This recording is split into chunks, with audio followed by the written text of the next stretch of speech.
Anda menyukai tantangan? Assalamualaikum warahmatullahi wabarakatuh. Kita jumpa kembali di Kultum Ramadan, Gapai Kemuliaan. Kita semua baru saja mendengar ratusan prajurit TNI menyeberang Selat Sunda. Anda bisa bayangkan puluhan kilometer yang dilaluinya. Dan dua di antara mereka adalah prajurit TNI wanita. Luar biasa. Inilah yang akan kita bahas. Mengapa manusia ada yang tidak suka tantangan, yang senantiasa ingin damai, tenang, mencari keamanan, tetapi sebagian justru mencari tantangan. Nah, kita harus paham bahwa ini adalah kunci dasar tentang siapa diri kita dan bagaimana diri kita. Kalau kita tidak memahami siapa diri kita, maka kita tidak akan mampu memanfaatkan potensi diri kita. Kita melihat jumlah sumber daya manusia yang hebat, tapi tidak banyak yang bisa muncul. Padahal, kalau sekiranya kekuatan bangsa Indonesia, di mana kekuatannya bukan hanya sumber daya alam, bukan hanya sumber daya ekonomi, tetapi sumber daya manusia, saya yakin dan percaya Indonesia emas akan lahir. Tapi kenyataannya bagaimana? Banyak sekali orang-orang yang menganggur, potensi-potensi yang baik tidak muncul, bahkan juga banyak yang terdiam dan seandainya bergerak tidak mengeluarkan kekuatan yang optimumnya. Mengapa? Karena tidak tahu potensi diri, kekuatan diri yang telah Allah karuniakan pada diri kita. Saya sudah sampaikan kepada Anda di saat-saat yang lalu bahwa manusia itu dorongan fitrahnya bukan hanya ingin menjadi pegawai negeri, bukan hanya ingin tentram lalu dapat gajian rutin tiap bulan. Manusia akan senantiasa dilanda kegelisahan.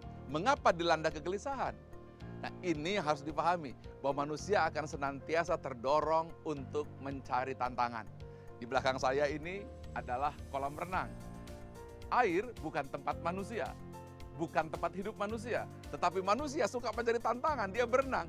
Bukan sekedar 5 meter, 10 meter, atau 100 meter, berkilo-kilometer, seperti yang dilalui oleh prajurit TNI itu.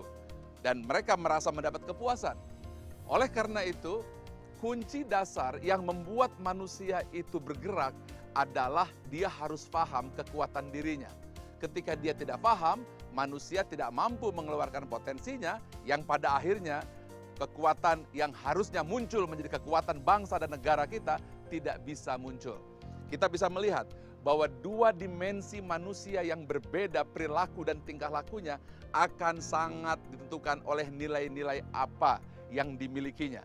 Ketika dia hanya berpegang kepada nilai-nilai konservatif, berpegang kepada nilai-nilai keamanan, berpegang kepada nilai-nilai stabilitas, dia berbeda ketika ada sebuah tantangan kepada orang yang suka mencari tantangan-tantangan baru. Dua-duanya tidak akan memberikan rasa tentram. Dua-duanya tidak akan memberikan rasa damai. Mengapa? Karena dua-duanya adalah pasangan yang saling melengkapi. Ketika kita merasa tenang, pasti kita mulai gelisah. Benar atau benar? Iya kan?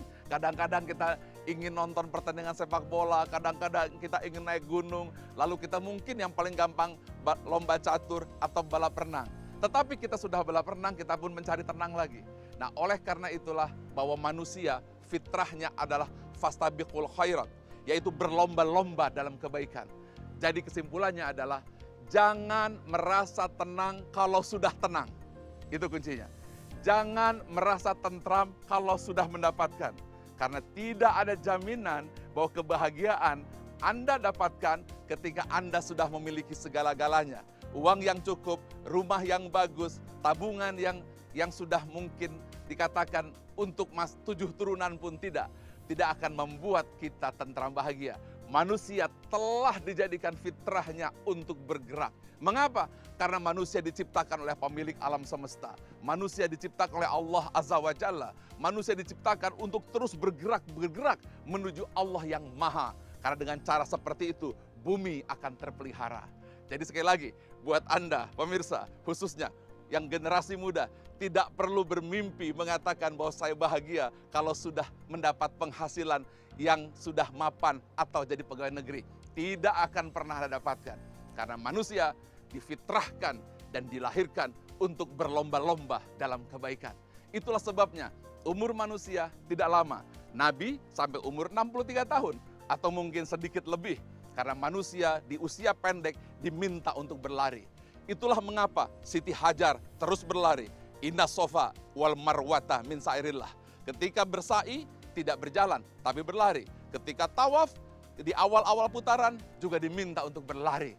Karena itu terima kenyataan bahwa tangan kita, kaki kita, tubuh kita diminta untuk senantiasa berlomba-lomba dalam kebaikan. Jangan bermimpi untuk tidur, karena manusia tidak difitrahkan untuk tidur lalu bermalas-malasan. Pada saat itulah energi manusia akan terus diganggu, terus digerakkan oleh Allah seperti mesin yang tak pernah bisa di-stop. Kebahagiaan sejati justru ketika Anda mengeluarkan segenap potensi. Fenomena orang berlomba-lomba dalam berenang, balap lari, atau catur sekalipun menunjukkan bahwa manusia memang fitrahnya untuk berlomba dan bertanding. Karena itu jangan pernah bermimpi untuk diam. Terima kenyataan bahwa Anda ditakdirkan untuk bertempur, untuk bergerak, membangun ekonomi, membangun bangsa, dan membangun peradaban. Jangan bermimpi untuk diam setelah kita punya mendapat pendapatan. Jangan bermimpi untuk pensiun karena kita ingin mendapat ketenangan. Tapi bermimpilah untuk terus mengabdi, untuk terus berlari, memberikan terbaik. Bukan hanya untuk diri, tapi untuk bangsa dan untuk dunia. Ingat, Anda diciptakan oleh pencipta, rajanya alam semesta raya. Anda diciptakan oleh pencipta jagat raya. Kuncinya bergerak, berjalan, dan terus bertanding. Menjadi pemenang di muka bumi ini. Insya Allah. Assalamualaikum warahmatullahi wabarakatuh. Marilah